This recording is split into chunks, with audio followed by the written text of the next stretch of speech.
messieurs, bonjour et bienvenue. Vous êtes sur Ziana TV, la chaîne de la diaspora. Vous suivez Décryptage doublé de quelques coups de griffe. Nous sommes dimanche 4 décembre 2016 et je suis toujours en compagnie du frileux Bédel Baouna. Bédel Baouna, bonjour. Bonjour, c'est Makoso. Bédel Baouna, la France nous surprend, le monde nous surprend. Commençons d'abord par la France. François Hollande jette l'éponge. Voilà un boulevard pour Manuel Valls. Exactement, cher sire.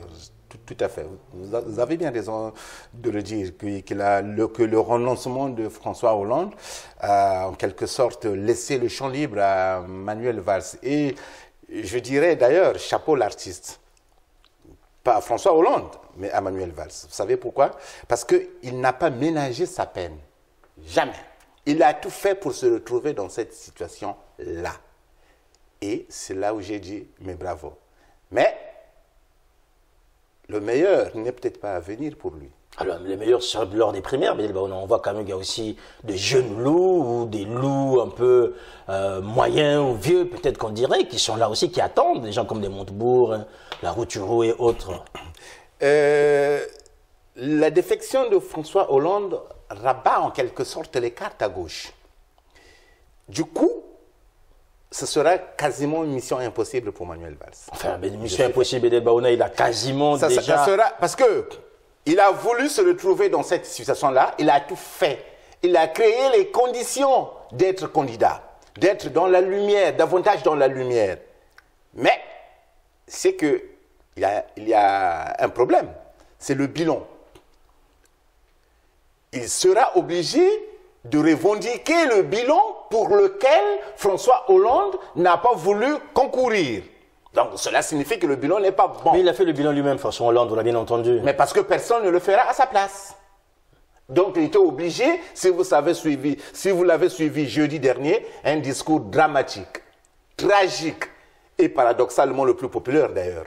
J'ai lu un article, soit dit en passant, dans un magazine américain, sur un site américain, qui lui dit que François Hollande est devenu président à partir du 1er décembre 2016. Cela signifie qu'il ne pourra plus s'éparpiller, qu'il va travailler. Bon, quoi qu'il en soit, Manuel Valls ne pourrait rien face à la gauche. Parce que face à un candidat de droite, un fiefé libéral, en l'occurrence François Fillon, la gauche se rabattra aussi sur un candidat de gauche. Et Arnaud Montebourg, voire même Martine Aubry, dont personne ne parle, mais il pourra revenir dans le jeu, pourront toujours dire à Manuel Valls, mais mon gars, tu as mené une politique de droite, voilà où nous en sommes. Tu as été Premier ministre et tu dois parler du bilan. C'est ça qui va faire couler Manuel Valls. Donc voilà pourquoi je dis, c'est quasiment mission impossible. Bédel Baouna, bien, ça sera dans la douleur. Bédel Baouna, la gauche... Et déjà, je l'ai déjà dit ici, oui, qu'il ne représente pas grand-chose au PS. On a bien compris, mais la gauche, Bédel Baouna, ce n'est pas que le PS, vous avez aussi le front de gauche, en fait. Avec mais le front de gauche n'y va pas. Il ne va pas. D'ores et déjà, Mélenchon lui réserve un plat épicé. Comme dirait mon grand frère Guy Mofimba. Voilà, pour employer quelques métaphores. Donc, d'ores et déjà, Jean-Luc Mélenchon va le servir. Et les écologistes? Un plat épicé. Quel sera le jeu des écologistes, en fait, dans cette configuration de la gauche? Ils ont déjà un candidat. Mais tout à fait. Mais eux, bon, de toute façon, eux ne peuvent pas exister en dehors du Parti socialiste, on le sait. C'est Martine Aubry, en 2012, qui leur a confié quelques circonscriptions. Mais sans le PS, ils n'existent pas. Donc, ils sont en quelque sorte une béquille. Déjà, le candidat Yannick Jadot a été désigné depuis un bon moment, mais jusqu'à présent, on ne l'a pas entendu. Sur son projet et non sur son programme. Jamais. Il n'a pas articulé la moindre idée sur la politique, sur la démocratie, voire même sur la démocratie d'opinion, qui est en train de plomber tout, et de se plomber d'ailleurs. Je parle, en l'occurrence, des sondages. Vous parlez des sondages. Aujourd'hui, on voit quand même qu'il y a des hommes qui montent dans les sondages, des gens comme des Mélenchon à gauche de la gauche, et vous avez François Fillon qui quasiment occupe toute la droite, flirtant même avec l'extrême droite. Est-ce que vous pensez que cette élection 2017 se jouera en fait dans ces deux camps quasiment opposés? Il y aura un candidat de gauche, forcément un candidat de droite. Voilà pourquoi je l'avais dit que vous mettez Manuel Valls candidat de la gauche, c'est la garantie d'une défaite. François Fillon ne fera qu'une bouchée de lui. Parce que ce sont deux candidats, au final, de droite qui s'affrontent. Donc la gauche n'ira pas. Donc la gauche ira voter pour l'original et non pour la copie. Il est reproché à Manuel Valls d'avoir mené des politiques de droite.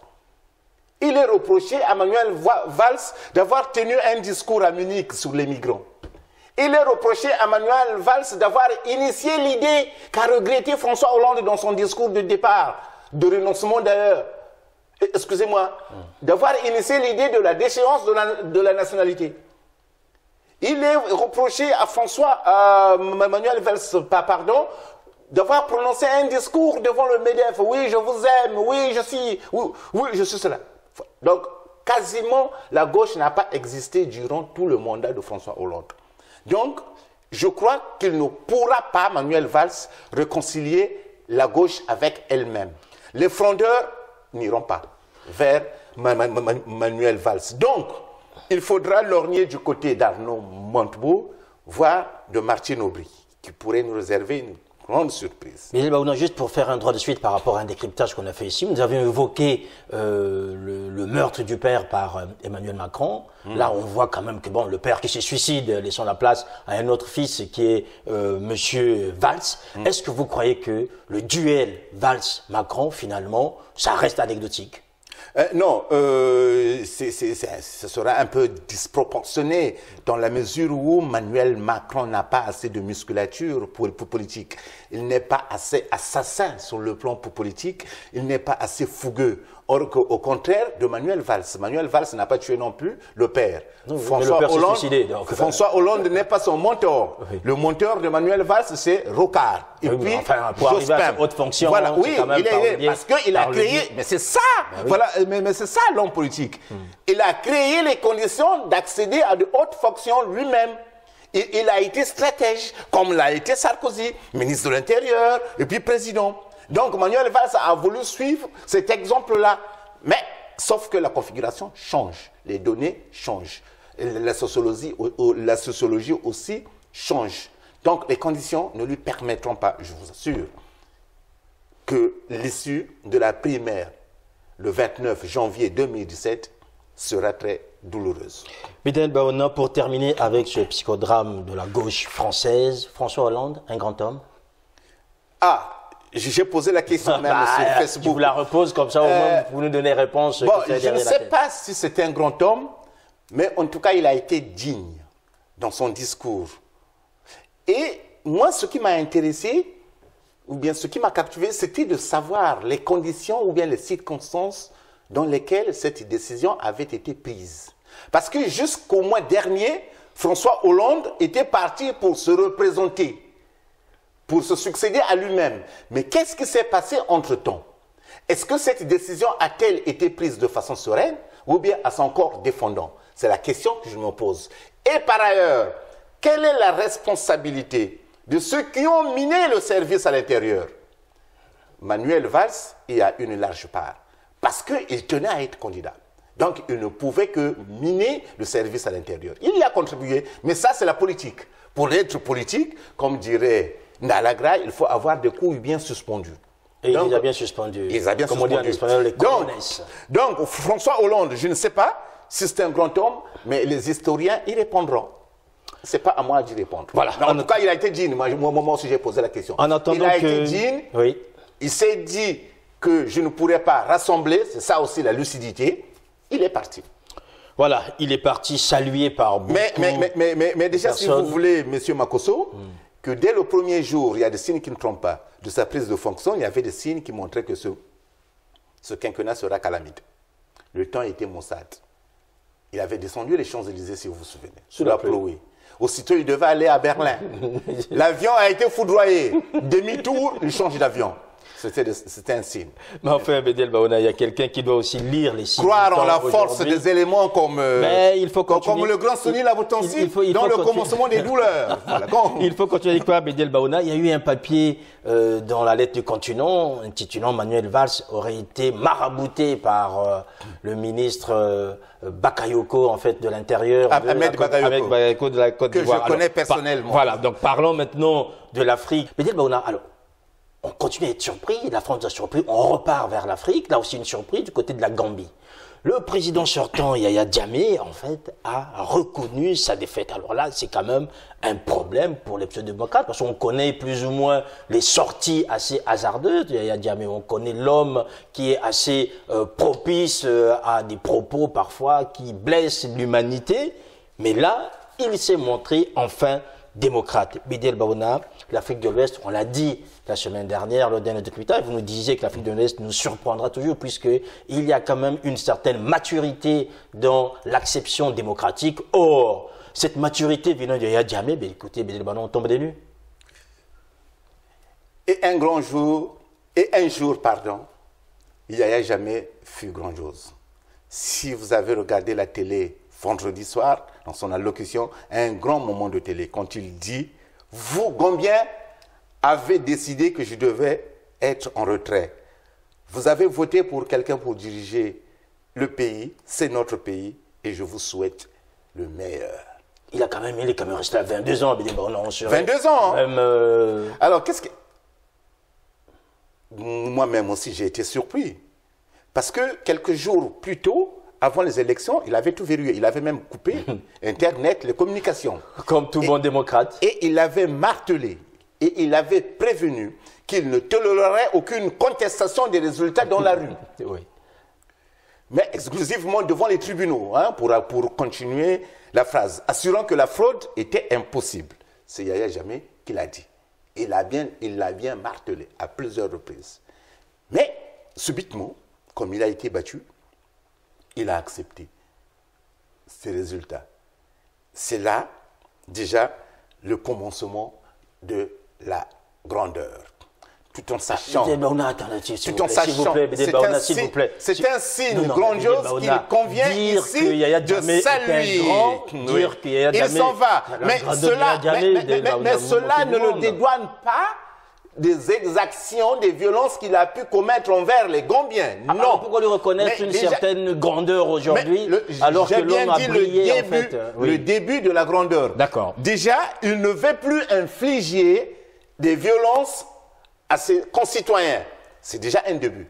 Il en a conscience. On passera à l'analyse si vous le voulez. Mais dès l'instant où un président dictateur, qui est presque le fils aussi de Sassou, qui a verrouillé même les élections, qui a emprisonné un opposant, qui normalement avait toutes ses chances même d'accéder à la présidence. Comment il s'appelait? Oussalou Darowe ou Oussalou Darbowe d'ailleurs. C'était lui, le candidat normalement le plus dangereux. Mais c'était l'ancien du parti Yaya Jammeh. Oui, mais ils se sont séparés. Tout à fait. Il a pris la tête de l'opposition. Normalement, la candidature d'Adama Barrow n'était qu'une candidature par, comment dirais-je, par délégation. Normalement, c'était lui. Mais comme il a été condamné en juillet dernier à 3 ans d'emprisonnement, donc du coup, Yaya Jammeh s'est dit que non, je remporte l'élection facilement, je ne ferai qu'une bouchée de mes adversaires. Hélas, patatras. Alors, Bédé, avant qu'on le dresse le portrait... il faut quand même lui... il faut quand même lui reconnaître cette, comment dirais-je, cette qualité-là qu'il a eue. Voilà, il y a jamais des qualités. Maintenant, Bédel Baouna, on est un peu surpris par vos largesses envers un homme qui a condamné quasiment... C'est déjà quelqu'un qui reconnaît sa défaite. Cette personne-là, vous ne me direz pas qu'il est dépourvu de qualité. C'est déjà une qualité. Ah mais oui, vous pouvez déjà voir, puisqu'il a fait quasiment 5 mandats tout seul, où il reprenait, gagnait des élections avec le sport à la soviétique. Il pouvait, avec les moyens dont il disposait, refuser sa défaite. On sait ce qui s'est passé au Congo-Brazzaville. On sait ce qui s'est passé au Gabon.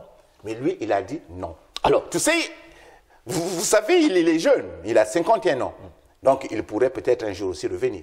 On ne sait jamais. En attendant qu'il revienne, Bédel Baouna, dressez-nous le portrait en fait du nouveau président, M. Adama Barrow, parce que c'est pour nous, en fait, c'est quelqu'un qu'on ne connaissait pas. C'est lui le tombeur de Yaya Jammeh, quand même, ça mérite plus que des félicitations. Exactement. Il y a quelques mois, il était, figurez-vous, cher Sir Makosso, vigile à Londres. Enfin, Il était pas pour rigoler, mais enfin, on voit quand même que... Il était vigile à Londres. Oui. En rentrant dans son pays, il crée une agence immobilière, je crois. Et il adhère au parti. Quoiqu'il il avait commencé à militer depuis longtemps. Mais qui aurait pu parier un sou sur un vigile? Sur un vigile. Qui aurait pu parier un sou sur un vigile? Qui? Mais là, chapeau, il l'a fait. Enfin, un vigile, il a fait tomber un mammouth. Il a fait tomber un monstre. mais oui. Est-ce du David contre Goliath? Non, je ne pense pas. Mais est-ce qu'on a une idée sur le... Qu'est-ce qu'il a proposé aux Gambiens? Parce qu'on sait quand même... Et c'est là justement tout le problème. Parce qu'avec ces élections en Afrique, parfois, d'un point à un autre, elles se gagnent soit sur le projet, soit sur la stratégie, soit sur un élément irrationnel. Ou sur la fraude. Ou sur la fraude aussi. Oui. Tel le cas du Congo-Brazzaville, de votre papa, M. Sassou. Ou bien le cas de votre ami Ali Bongo. Et je ne sais pas, puisque je me suis imprégné depuis vendredi soir de son projet, je n'ai pas vu vraiment grand-chose de profond, de pertinent. Enfin, ce n'est pas pour l'humilier ou bien le ridiculiser, non. Oui. Mais franchement, je dis, c'est peut-être un signe du destin, c'est peut-être le destin qu'il a voulu. Mais... Et là, on peut passer à l'analyse. Oui, passons à l'analyse, Bédel Baouna. Pourquoi Yaya Jammeh a-t-il accepté sa défaite? Ou bien a-t-il perdu? Oui, enfin... ou bien il faudra reposer la question dans l'autre sens. Oui. Pourquoi Adama Barrow a-t-il gagné? Enfin, on peut tourner dans tous les sens, mais on a quand même un facteur commun, c'est Yaya Jammeh qui est là, qui nous intrigue tous. C'est qu'il y a eu peut-être aussi un élément, moi j'appelle ça irrationnel, hein, mais sociologique aussi.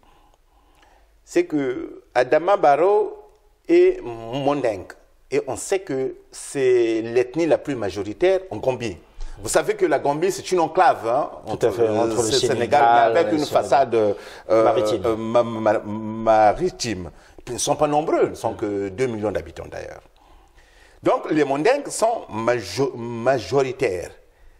Bon, ça c'est un point. Déjà, donc évidemment... Les Mandingues ont été majoritaires, évidemment, les Mandingues, mais moi je ne me tiens pas à cet élément-là parce que... Donnez-nous d'autres éléments. Il y a eu, je crois, en Gambie depuis juillet, la libération de la parole. En fait, les Gambiens à un moment ne parlaient pas, par peur de représailles. Mais depuis juillet, depuis l'arrestation de l'opposant numéro 1, Ousseynou Darboé, les Gambiens manifestaient.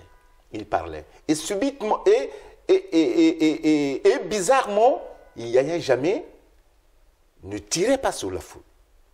Certes, il y a eu des arrestations ici ou là, mais il n'y a pas eu vraiment de tuerie massive.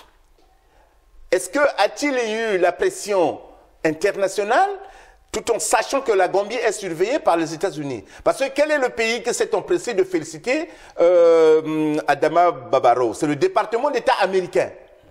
Donc, est-ce que Yaya Jammeh a-t-il reçu des pressions internationales? Lui, intimant l'ordre d'accepter les résultats, quels qu'ils soient, de les respecter, c'est aussi un élément qu'il faut prendre en considération. On ne peut pas le zapper, c'est impossible. Parce qu'on ne peut pas comprendre que jusqu'à que quelqu'un pays, par exemple, dirigé de main de fer par un homme de 51 ans, aussi brillant soit-il intellectuellement,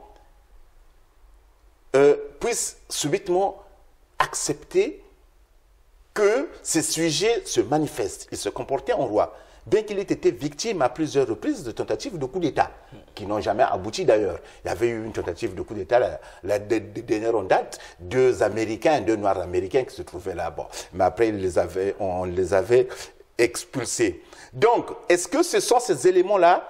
Mais il y avait des signes avant-coureurs qui montraient que le gars était beaucoup plus souple qu'auparavant. Donc cela ne m'étonne pas, je crois qu'il y a une continuité dans la démarche politique de M. Yaya Jammeh, puisqu'il y a eu des signes. En avril, personne ne pouvait imaginer que les Gambiens manifestent dans la rue, que les Gambiens puissent brûler même sa propre photo, puissent marcher sur ses effigies à lui. Donc je crois que cela explique peut-être sa défaite ou bien les raisons qui l'ont poussé à accepter sa défaite. Il n'a pas à un moment donné, on a toujours marre de faire couler le sang, sauf peut-être M. Sassou. Donc lui, il a fait couler beaucoup de sang, il s'est dit non, je dois arrêter. Oui. Vous savez, quand vous faites couler le sang, ces esprits-là aussi vous empêchent de dormir. Bédel Baouna, la surprise du côté de la Gambie sur aussi leur système de votation. Avec des billes. On va suivre ces images et après, vous allez les commenter avec moi. On n'utilise pas de papier, on utilise des bidons et des billes. 3 bidons métalliques aux couleurs des candidats et des billes transparentes. C'est un système bien particulier qui va permettre aux Gambiens de voter jeudi. Vous entendez la cloche ? Et après que l'électeur a introduit sa bille dans l'urne de son choix, voici comment le décompte a lieu. Vous remuez, le sable et tout le reste descend, on les met là et on montre à tous les agents. Un vote. Nous constatons qu'aucun système ne surpasse le nôtre. Il est libre, juste et transparent, personne ne peut tricher. Dans les stations de vote, comme cette école de Serekunda, au sud-ouest de Banjul, on se prépare aussi au scrutin. On est bien occupé là, parce que nous préparons tout pour demain matin afin qu'il n'y ait aucun problème. Tout le monde va pouvoir venir et voter sans aucun accroc. Les électeurs sont attendus jeudi entre 8h et 17h. Le décompte commencera juste après le dernier vote. Et pour la première fois, les urnes scellées ne seront pas acheminées au niveau régional, mais décomptées sur place, dans chaque bureau. Une directive reste en revanche inchangée, comme à chaque élection en Gambie. Les vélos sont interdits, parce que quand vous votez, le bruit est celui d'une sonnette. Et certains de ces vélos font exactement le même bruit. Alors nous n'autorisons aucun vélo aux alentours, pas de bruit à moins de 500 mètres.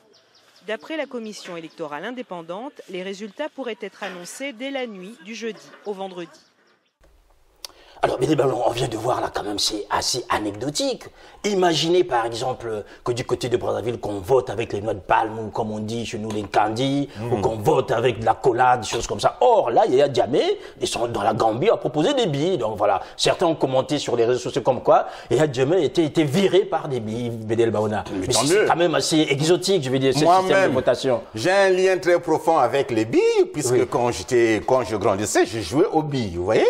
Donc, ça m'a fait... Ça m'étonnerait quand même que vous soyez meilleur en billes, Bédel Baouna, parce que ça demande quand même une certaine dextérité. Pas quand même, j'en avais, vous voyez, demandez à ceux qui... Donc vous aurez été un bon Gambien, quoi, en fait. Ça dit qu'en Gambie, vous aurez fait... Demandez à mieux. Mais vous savez, on réfléchit, c'est ce qu'on appelle la spécificité, voilà. Oui. La démocratie... C'est comme... À l'africaine, comme dirait M. Payaz. Non, je ne le considère pas comme ça. Bah écoutez, quand même, on retourne à des billes. La démocratie, c'est comme un immeuble. Oui. Vous voyez, il y a plusieurs appartements que chaque locataire décore à sa façon. Donc là, c'est le décor. Oui. Donc, tout le temps, il y a un peu, comment dire... C'est un peu exotique, quand même. Admettez ça. Mais c'est bien. Et on eût voulu, peut-être que le Congo aussi adopta. Voilà, quelques habitudes, avec mais il y a eu... Avec des Ntwiteke, peut-être voter avec des Ntwiteke. Les Ntwiteke, ou les Malombo, ou les Malombo, ou bien les Ntundu, ou bien les Ntundu, si vous le voulez bien, on pourrait voter. Mais il y a eu aussi... Soyons un peu sérieux. Mais il y a eu aussi au Congo une proposition d'un juriste. Or, un juriste d'habitude est réputé rationnel, en l'occurrence l'un des rédacteurs de la Constitution de M. Sassou, M. Moudoudou. Le doyen Moudoudou, bien sûr. Lui qui avait proposé le Nzobi, qu'un président devrait prêter serment sur le Nzobi. Comme ça, comme il aura peur. C'est-à-dire, lui, il renvoie, en fait, lui, il fait appel à la psychologie. Que oui, mais d'habitude, l'Africain a peur des fétiches. Monsieur Sassou n'a jamais eu peur des fétiches. Vous savez tous les féticheurs qu'il y a là au Congo? Attendez. Non, mais s'il prête serment sur le Nzobi, il aura peur de trahir ce serment-là. Oui. Mais non, monsieur Sassou, vous ai-je dit, a trahi plusieurs serments. Hein? Il est grand maître d'une obédience, affilié à la GNLF, c'est-à-dire à la quête spirituelle.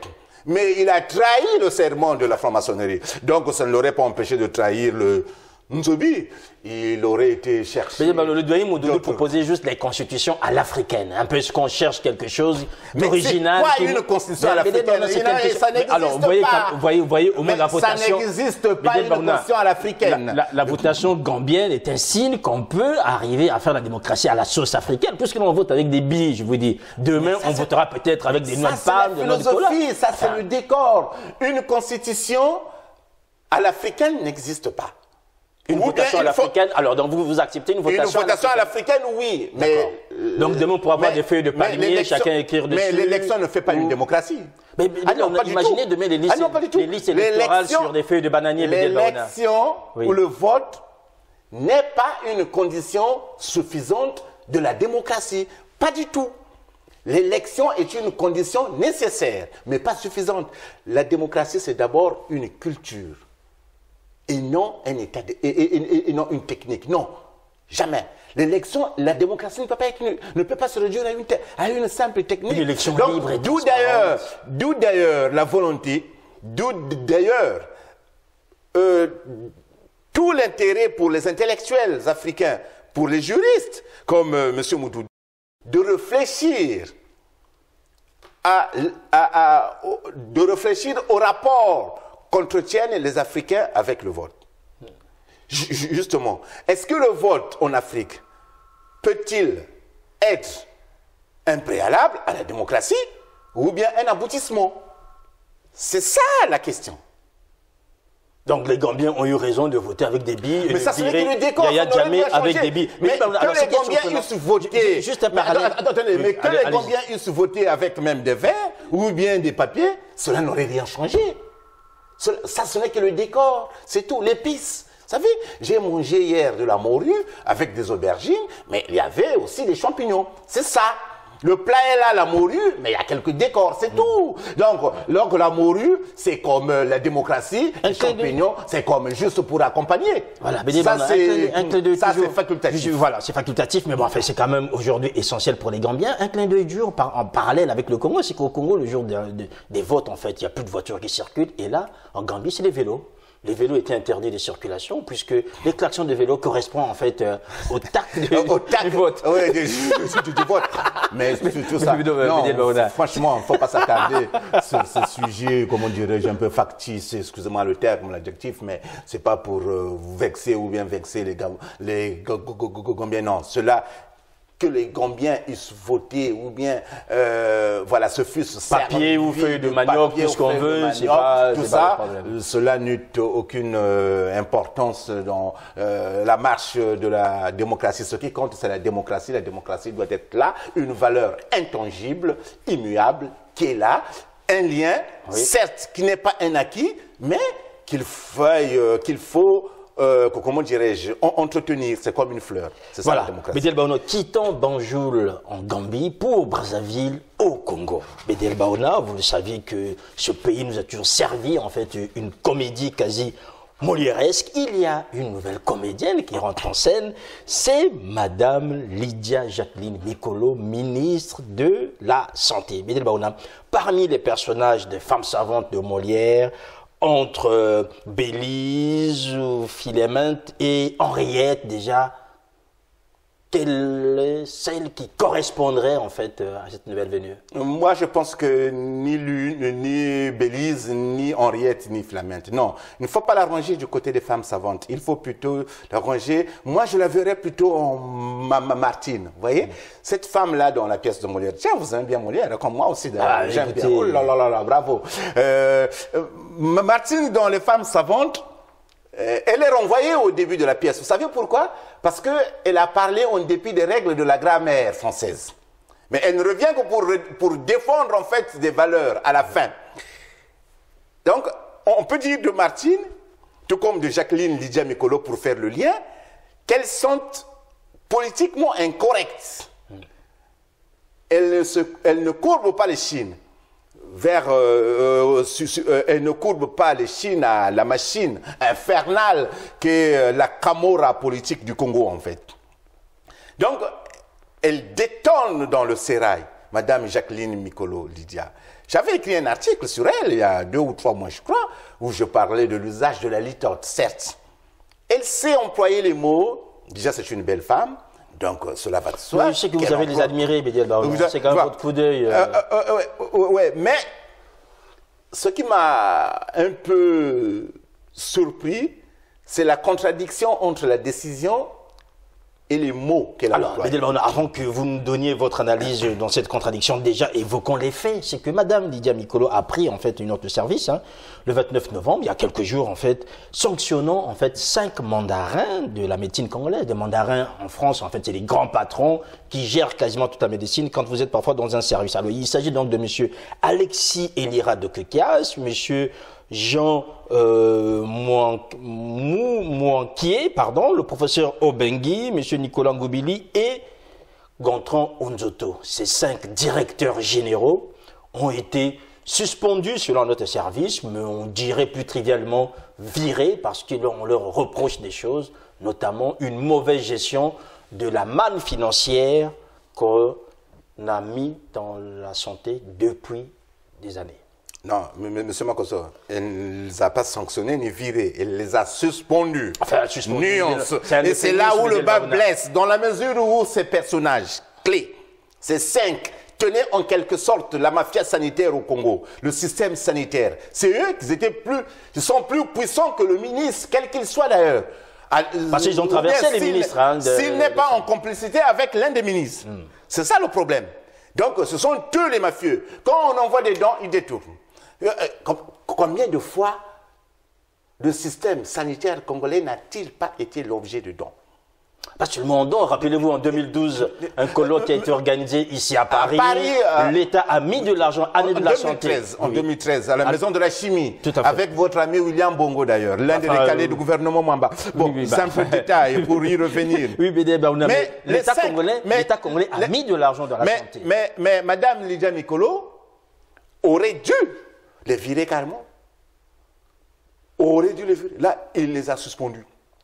Donc, si dans un mois, on change de ministre de la Santé, ces gars-là reviendront. Et ils reviendront et ils continueront leurs méfaits. C'est tant est qu'ils sont coupables de méfaits. Mais apparemment, c'est ça. Oui. On a vu les malades du sida qui n'ont plus... Mais je crois même qu'il y a un lien entre la décision de Mme Jacqueline Mikolo et le reportage qu'on a suivi sur le manque des anti-rétroviraux au Congo. Je pense qu'il y a lien. Bon, je ne voudrais pas jeter d'emblée l'opprobre sur les 5 personnalités, être catégorique. Oui. J'ai voulu faire vérifier l'information auprès de la ministre, hélas, que je n'ai pas pu joindre, disons, son service. J'ai voulu faire vérifier l'information auprès du ministre de la Santé. Georges Moyen, que je connais personnellement, c'est Silence Radio. Donc, voilà. Donc, je ne sais pas qu'est-ce qui s'est passé aujourd'hui, au moment où je vous parle. Monsieur Makosso, dimanche 4 décembre 2016, je ne sais pas exactement. Mais il y a quand même des faits concordants. Il y a des faits concordants. Si la ministre a pris cette décision, c'est qu'il y a quelque chose. Alors, quelque chose parmi les personnes aujourd'hui les plus visées ou qui ont quand même une longévité en fait dans la sphère de la santé congolaise, c'est monsieur le professeur Alexis Elira de Kekias. Il a été le grand patron de la santé. C'est lui qui a géré quasiment la main. Il est professeur de médecine, c'est quoi? Il a déjà apporté quoi sur le système? Les médecins vous le diront. Les gens s'affirment de titres pompeux. Ok, d'accord.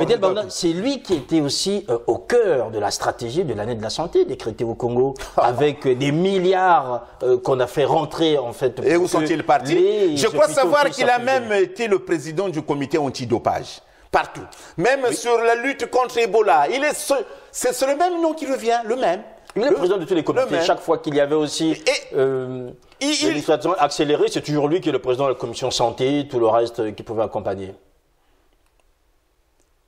Et cet homme-là, inamovible, intouchable, et vous voulez qu'on le continue avec non, je ne peux pas. Enfin, moi, personnellement, je l'aurais carrément envoyé.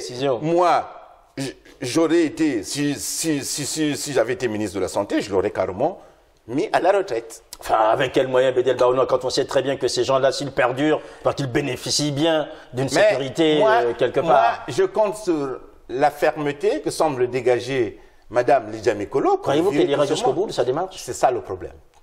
Est-ce qu'elle a les moyens d'aller au bout? A-t-elle d'abord le soutien du premier des Congolais? Oui. Enfin, les couilles, elle n'en a pas, visiblement. Enfin, oui, mais c'est une métaphore, voilà, en parlant. Oui, elle n'en a pas, mais bon. Physiologiquement. Mais a-t-elle des ressorts psychologiques, politiques, pour virer tous ces mafieux-là? Entre guillemets. Ce sont des mafieux, ces gars-là. Hein? Ils ont fait couler le système sanitaire congolais. Ce sont eux, parce qu'ils sont beaucoup plus puissants qu'un ministre, que des ministres. Donc, c'est qu'ils ont des acquaintances avec ceux qui tiennent les leviers du pouvoir au Congo. Alors, ça signifie que bon, la situation va perdurer, finalement. Mais si la situation perdure, mais on verra l'issue. En tout cas, là, Mme Lydia Mikolo vient de déclencher une guerre contre la mafia.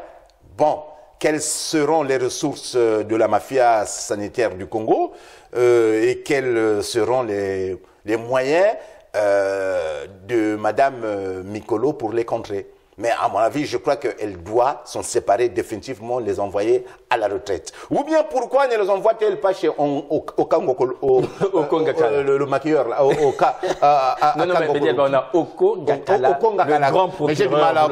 Mais vous savez, vous faites exprès ou quoi? Non, je ne fais pas exprès. C'est quand même un grand procureur. Je retiens rarement les noms des abrutis. Non, pas du tout. Il n'est pas l'abruti.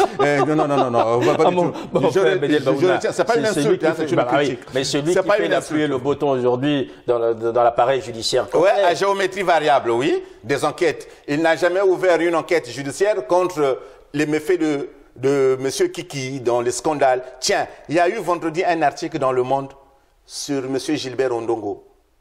Tu vois, il habitait là où j'ai vécu, moi, à Villeparisis, dans un foyer. Et subitement, il est devenu milliardaire. Il loge dans des palaces.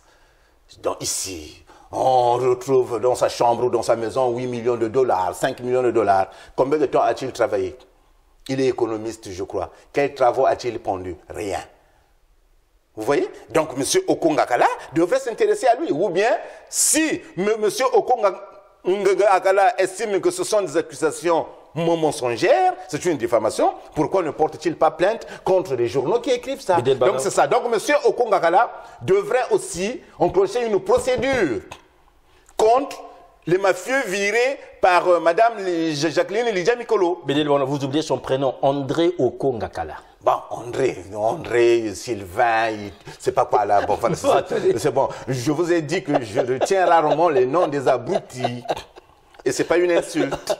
Voilà, donc là, pour vous, aujourd'hui, Mme Mikolo doit aller au bout et être ferme.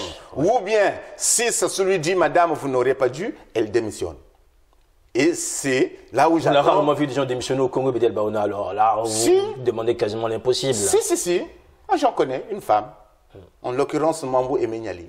Il a dit, non, je ne partage pas les valeurs, je ne partage pas cette politique, je ne partage pas cette vision, alors je démissionne.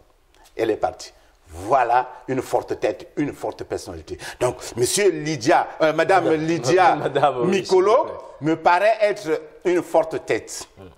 Si elle avait eu un peu de légitimité politique, puisqu'elle n'en a pas, Sassou n'a pas été élu, Sassou est contesté partout, je crois que Madame Lydia Mikolo aurait été à suivre. Madame Lydia Mikolo me rappelle un peu comme, vous voyez, la Valérie Pécresse de France. Tu vois, une dame, parce que la gauche et la droite se chamaillaient pour la prendre, parce qu'elle était brillante. C'est comme Madame Lydia Mikolo, c'est une femme de talent. Tu vois, au contraire d'autres ministres arrivistes et opportunistes, elle a un long CV. Elle a fait ses preuves là où elle est passée. Ce n'est pas parce que je ne partage pas, je critique souvent leur politique, leur façon d'être, que je dois, systématiquement méconnaître quelqu'un qui a fait ses preuves auparavant. Vous n'avez pas autant de tendresse avec Dessine Doukaga ou encore avec Madame Arlette Soudan-Nono, c'est moi. Parlons des gens intelligents. Tu vois. Et quand les gens intelligents prennent la parole, les autres se taisent. Donc, Lydia Mikolo, quand elle prend la parole, les Doukaga, les Nono doivent se taire. Parce qu'il y a quelqu'un qui est intelligent qui parle. Donc, j'espère que Mme Lydia Mikolo sera soutenue. Hélas, elle n'a pas de légitimité. Et quand on n'a pas de légitimité, c'est qu'on peut aller nulle part, cher Sir Makosso. Voilà, Bédel, on a quelqu'un qui a la légitimité aujourd'hui au sein de la diaspora, c'est monsieur Marc Mapingou. Je pense que vous avez suivi sur Zena TV, qui est la chaîne de la diaspora, cette actualité cette semaine par rapport à la conférence de presse animée au Presse Club de France. Il était accompagné de monsieur Guy Mafimba et monsieur Massingo Tiassé. Bédel, on vous a pas vu dans la salle, mais je sais que vous avez suivi puisque cette conférence de presse était retransmise en direct sur Zena TV. Déjà, qu'en avez-vous pensé?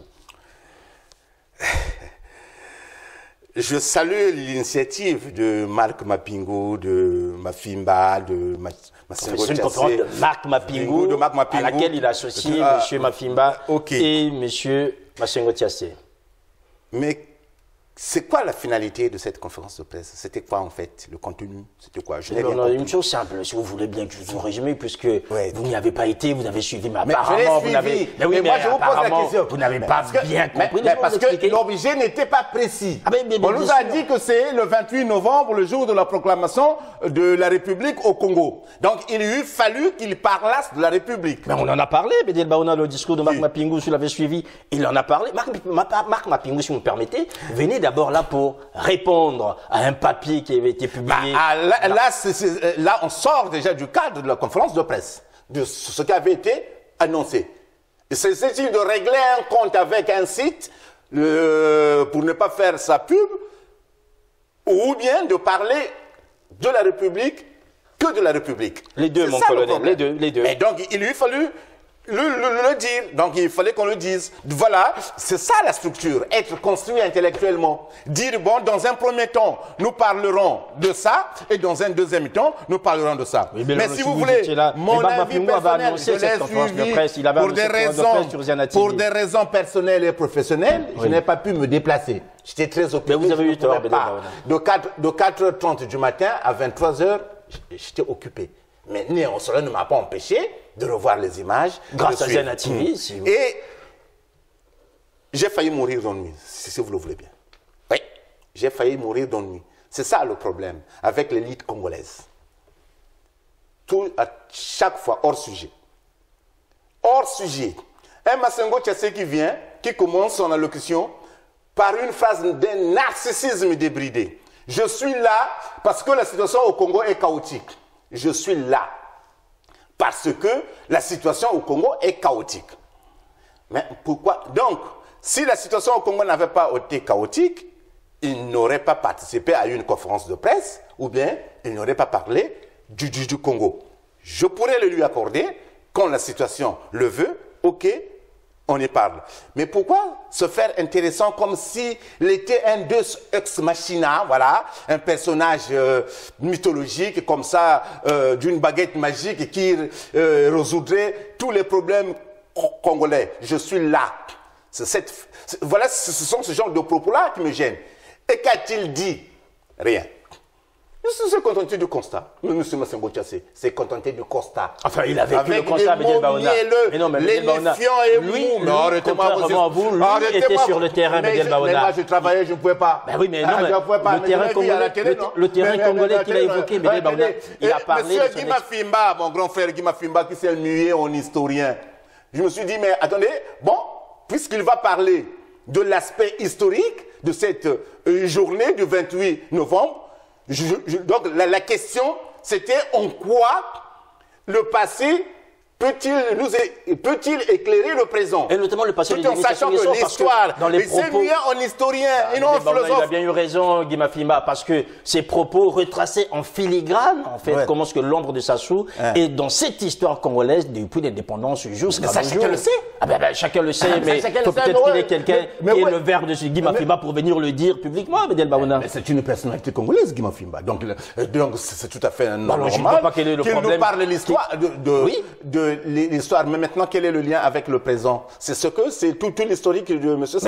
Mais ça, tout le monde le sait. Mais tout le monde le sait qui est Sassou. Tout le monde sait que Sassou est là depuis 1963. Tout le monde n'a pas les mots de Mafimba pour le faire entendre au grand public, Bédel Baona. Mais je l'ai apprécié. Mais attendez, j'ai bien écouté son discours, je l'ai bien apprécié. Il a été dans son élément. J'ai reconnu Guy Mafimba. C'est tout à fait normal. Mais moi, le problème, c'était quoi le lien entre ce que Sassou fait et jusqu'à la situation que nous vivons aujourd'hui. Vous me direz que oui, c'est parce que Sassou est toujours là. Mais c'était un raccourci, c'est facile. Vous posez des questions, vous répondez, Bédel Baona, finalement... Mais est-ce que... Mais Sassou a-t-il été seul? Ou bien le père de l'indépendance, qu'ont-ils fait pour éviter ça? C'est ça le problème. Hein? Moi, je me souviens, durant toute la période de la conférence nationale, j'étais ici. C'est Massengo Tchassé qui avait prononcé, on nous envoyait les cassettes. C'est Massengo Tchassé qui avait prononcé une phrase qui est restée dans les annales. Que M. Lissouba est un danger pour la démocratie. Il n'a peut-être pas eu tort. Mais Guy Mafima a démontré que M. Sassou est un danger pour la démocratie congolaise depuis l'indépendance jusqu'à nos jours. De là, je peux lui donner raison, Bédel Baona. Mais M. Sassou n'est pas seulement un danger pour la démocratie, c'est un danger pour l'humanité. Si vous avez lu, si vous avez lu un article brillant d'ailleurs, paru sur le site de Congo Page, qui a fait le lien entre Sassou et Hollande, que Sassou a marqué un grand point. Oui, dans le renoncement de François Hollande. Parce qu'en 2012, quand François Hollande accède à l'Élysée, M. Sassou vient à Paris, mais on lui interdit d'atterrir. Il dit non, non, le temps n'est pas propice, donc vous reviendrez plus tard. Donc du coup, l'avion a fait demi-tour, il a été vexé. Et qu'avait-il dit? Il avait dit que je ferai tout pour déloger Hollande de l'Élysée. Vous voyez un homme sûr de lui qui dirige, il fera tout. Donc là, on le trahissant parce qu'il a trahi Hollande. Monsieur Sassou, il a trahi Hollande. Hollande lui avait donné le feu vert de modifier sa constitution, mais ne s'attendait pas à ce qu'il n'apaise pas, à ce qu'il ne rassemble pas. Et ça, il l'a fait. Donc, monsieur Sassou n'est pas seulement un danger pour la démocratie, c'est un danger pour l'humanité entière. Parce que revenons à la conférence, mais là, je vois que vous donc, il fallait faire ça. Une simple digression. Tout à fait. Bon, donc, moi, l'objet, ce n'était pas tant de parler du passé que du présent. Il fallait parler du présent. Mais le présent, Marc Mafima, il fallait l'éclairer. Il fallait l'éclairer en disant quoi? Éclairer le présent, en expliquant par son soutien les arrestations, les manipulations auxquelles les Congolais font l'objet, notamment les politiques, des arrestations arbitraires. Ouais, mais ça, c'est le constat. Mais ça, c'est le constat. Où est l'analyse? Ça, c'est le constat, cher ami. Mais où est l'analyse? Et la prospective? Et la perspective? C'est ça qui importe. Le problème au Congo avec les hommes politiques, ce n'est pas tant la demande. Il y a une forte demande politique, mais c'est l'offre qui n'est pas à la hauteur de la demande, justement. Parce qu'on n'offre pas assez de politique aux Congolais, et pourtant, je sais combien chaque Congolais est féru de politique. Dans la mesure où les Congolais sont disciplinés politiquement, dès que vous leur parlez, ils écoutent. Voilà pourquoi ils ne se sont jamais insurgés contre la forfaiture de Sassou, au contraire des Gabonais ou bien des Burkinabés. C'est ça le problème. La classe politique, quelle qu'elle soit, intramuraux ou extramuraux, de Paris ou de l'étranger, surtout celle de l'étranger, elle est terrible. Elle est pathétique. Vous n'aimez pas trop les... Elle est pathétique. Non, non, non, non. Tous ceux qui ont détruit, ont sangloté le Congo revenaient de l'étranger. 9 sur 10. À l'exception de Sassou, de Yombi ou de Ngwabi. Mais les autres revenaient de l'étranger. Peut-être pas lui non plus. Mais les ministres... En 97, Sassou est venu de l'étranger. Mais ceux qui ont accompagné le chaos, ou bien ceux qui ont contribué au chaos, ou bien ceux qui ont accompagné les, comment dirais-je, les auteurs de ce chaos-là, à 99% revenaient de l'étranger.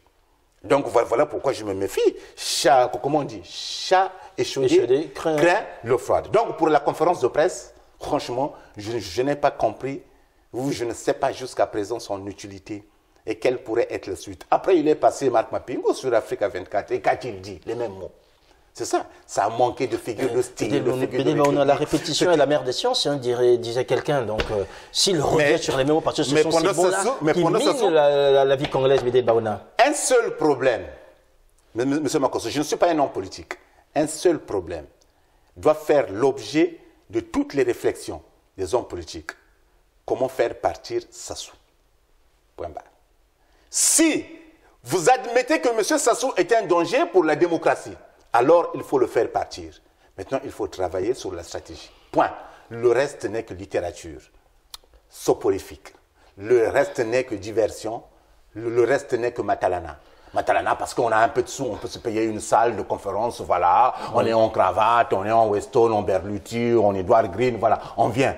Ça, le reste n'est que Matalana. La seule question qui vaille la peine d'être étudiée aujourd'hui, c'est la stratégie. De gré ou de force, comment faire partir M. Sassou. Le reste, chacun le sait, c'est prendre des Congolais pour les imbéciles. Moi, je sais que M. Sassou est là depuis 1963. Je sais que M. Sassou n'a pas 73 ans. Voilà, je le sais, puisqu'en 63, il était en France, à Saint-Maxon. Donc, je sais ce de mon songe. Donc, ça, tout le monde le sait. La seule question qui vaille la peine d'être animé, d'être l'objet de réflexion, c'est élaborant une stratégie de départ de Sassou. Et ils ont commis les mêmes Marc Mapingou et autres. Oui. Quand ils fait durant la campagne présidentielle. Parce que leur stratégie de l'opposition à Lacan à 5 candidats s'est révélée a posteriori catastrophique. Parce que si on avait laissé M. Sassou face à M. par exemple, Mokoko, pour ne prendre que lui, qu'il a soutenu. Ou Kolela? Peut-être pas. Non, vous n'allez pas me faire encore fâcher avec les Ozal et Angela. Non, pas du tout. On n'en est pas là. On ne parle pas du tout. Pas du tout. Je parle d'un seul candidat. Non, prenons Tchati Mabiala par exemple. Je parle d'un seul candidat. Prenons Claudine Mounari, par exemple. Si, pourquoi voulez-vous que je cite ces gens? Mais non, mais moi je vous les cite parce que vous prenez mon La majorité ont cautionné la forfaiture de Sassou de façon implicite. Je vous l'ai dit ici. Si on avait laissé un seul candidat d'envergure, tel Mokoko, Sassou aurait eu du mal à tricher. Parce que Sassou a compté sur ses tops, sur ses espions. Pas eu du mal à mettre en prison. Il y a des candidats qui l'ont reconnu, oui, je reconnais les résultats de la Cour constitutionnelle. Donc c'est déjà une once de légitimité qu'on accorde à l'autre, au voleur. C'est ça le problème. Nous avons parlé de la Gambie ici. Pourquoi le gars là, Adama Barrow, a-t-il gagné? Il a été seul. Partout où l'opposition s'est réunie, et partout où l'opposition n'a eu qu'un seul candidat, la victoire a été au rendez-vous. Que ce soit au Nigeria, que ce soit au Bénin, que ce soit mais maintenant là en Gambie. Au Cameroun. Non, pas au Cameroun, au Gabon, pardon. Au Gabon, oui. Au Gabon, voilà. Il y a eu un jumping, mais même si Ali Bongo a tout fait pour eux. Mais Ali Bongo était sur le point aussi de quitter le pouvoir, de partir. Quand on essaie d'approfondir, on sait que, voilà, il y a eu quelqu'un, voilà. Bédel Baouna, vous êtes quand même quelqu'un qui respecte les traditions. Rapidement, on a vu les sages congolais, je sais votre opinion sur les sages, mais enfin, on nous dirait quand même cette initiative des sages le 28 novembre, jour de la proclamation de la République, qui sont allés voir Denis Sassou Nguesso dans son palais pour lui dire que le dialogue était nécessaire avec Ntoumi et que le pôle devrait revenir dans le giron national avec toute la sécurité nécessaire et finalement... Sassou les a niqués, si vous me permettez l'expression. En fait. Rembarrés. Vous savez, ce qui m'a fait rire, ce n'est pas tant cette rencontre en elle-même, mais c'est le décor. Vous avez déjà vu la distance entre les sages et Sassou était dans un fauteuil rouge tout au bout là-bas. Donc, c'est-à-dire, il établit la distance pour vous montrer que vous n'êtes rien. Malgré votre statut de stage à la con ou bien sage, je ne sais pas. Respecter les sages, Bédel Baouna, ça fait partie de la tradition. Mais je me suis il y avait quand même la reine Galifourou, il y avait le roi, il y avait le Makosso qui était là, Bédel Baouna. Moi aussi, je vais faire venir le Brazzaville, un tissu ou bien un chapeau raffia, ou je ne sais pas quoi là, et comme ça on me collera aussi l'étiquette de sage. C'est ça que vous voulez? Non, ce n'est pas ça. Franchement, dans quel intérêt? Quel intérêt? Il continue. L'intérêt de la paix, Bédel Baouna. L'intérêt de la paix et la sécurité dans le Mais le Congo est en guerre contre qui? Parle toujours de la paix, conférence sur la paix, conférence porte-maillot sur la paix, conférence à Ousso. Mais le Congo est en guerre contre qui? Le Congo, on nous parle des mots. Faisons attention aux mots. On nous parle de la réconciliation nationale. Mais le Congolais n'est pas ennemi contre le Congolais. C'est Sassou qui est ennemi contre le Congolais. C'est Sassou qui n'aime pas les Congolais. Point barre. Le problème, c'est Sassou. Alors, cette rencontre avec les sages, pour vous, c'était juste, du décorum, tout simple. C'est du décorum, du matalana. Voilà, on va aller voir le président. Il y aura Télé Congo, il y aura Télé Top TV, ou c'est pas qui là, qui va prendre un article, ou bien il y aura Alain Kwala qui va tweeter, ou bien il y aura ceci. Voilà, c'est tout. C'est du matalana. À la fin, on boit un peu. Puis tu dis, ah, monsieur le président, dialogue. Non, pas du tout. Tout ça, c'est... Le président leur a demandé d'aller chercher un Tommy, qu'il ramène Tommy s'il veut que mais il fait exprès. Mais voilà, parce qu'il sait qu'il se moque d'eux. Parce qu'il sait que lui-même, il sait où se trouve Tommy, où il pourrait le savoir. Il n'a pas besoin de prétendus sages. Tu vois, en fait, mais ils étaient tous là, tous les sages de toutes les régions, comme l'a dit la sœur Clarisse, comme pose la question d'ailleurs dans l'une de ses vidéos, la sœur Clarisse Akwala. Nanabi Batab, que je salue d'ailleurs. C'est des Mabanga maintenant, non, je ne suis pas mystique. Je ne sais pas dans quelle dimension. Dans quel centre ésotérique. Voilà, ésotérique. Mais elle a posé la question. Oui, on nous a montré la vidéo que les sages ont rencontré Sassou. Mais qui est sage? Est-ce que, paraît-il que dans toutes les régions, il y a des sages? Est-ce que toutes les régions étaient-elles représentées? C'est une question que j'ai trouvé pertinente. Ça m'avait échappé au moment où j'avais suivi ça sur Télé Congo. Je me suis dit, tiens, c'est une bonne question. Rassurez-vous déjà, Bédiel Baouna, que Mouema Kossosis était bien présent à Bédiel Baouna. Mouema Kossosis était bien présent. Ça vous fait plaisir parce que c'est votre homonyme. Si ça peut vous faire plaisir, bon, tant mieux. On va terminer toujours en restant en Afrique du côté de l'Angola. Eduardo Santos a confirmé que finalement... Ça il l'avait dit. Oui, il avait déjà dit. Après avoir bouffé. Hein, oui, mais on est d'accord. Parce que sa fille est l'une des fortunes mondiales. Beaucoup trouver de la grandeur à ces gens-là, Bédiel Baouna. Mais c'est déjà un début. Mais ils sont en train de donner une leçon à M. Sassou et à Paul Biya, à tous ceux qui veulent se maintenir au pouvoir coûte que coûte. Voilà. Donc c'est déjà un grand pas qu'il faut saluer, qu'il ne faut pas prendre à la légère. Saluons le geste. Il l'avait annoncé dès l'année dernière qu'en 2017 ou de 2018, je crois. Oui, 2017, enfin. Je ne serai pas candidat. Mais cela ne veut pas dire qu'il s'effacera dans les esprits. Il a sans doute préparé quelqu'un, son fils ou sa fille, et ça, ce sera une autre paire de manches. Mais pour l'instant, c'est déjà un grand pas. Voilà, c'est sur ce grand pas pour l'Afrique ou peut-être pour l'humanité, on ne sait pas, enfin déjà pour les Angolais qu'on va se quitter, Bédiel Baouna. Merci, cher Cyril. Voilà, merci encore Bédiel Baouna pour toutes ces paroles éclairantes et parfois difficiles à avaler pour d'autres. Hein. Comme dirait Alain dans ses propos, dans culte, il y a culture, le respect de l'opinion de l'autre. Chacun a le droit de défendre ses opinions. Moi, je défends les miennes et mes analyses et mes critiques. Que les autres aussi en fassent autant. Mais je voudrais rappeler, quand on est un homme politique, un homme public, on se doit d'accepter les critiques. Que les fanatiques ne viennent pas faire des menaces ou des réflexions désobligeantes. Non. Nous étions bêtés la kake. Et bangagate le koloéinda. J'ai dit. Voilà, mesdames, messieurs. Merci d'avoir suivi. Merci, Bédiel Baouna. Merci à Nogo Kumunga Kosso pour les images. Merci à vous aussi d'avoir pris le temps de nous suivre. Portez-vous bien et à la prochaine fois. Au revoir.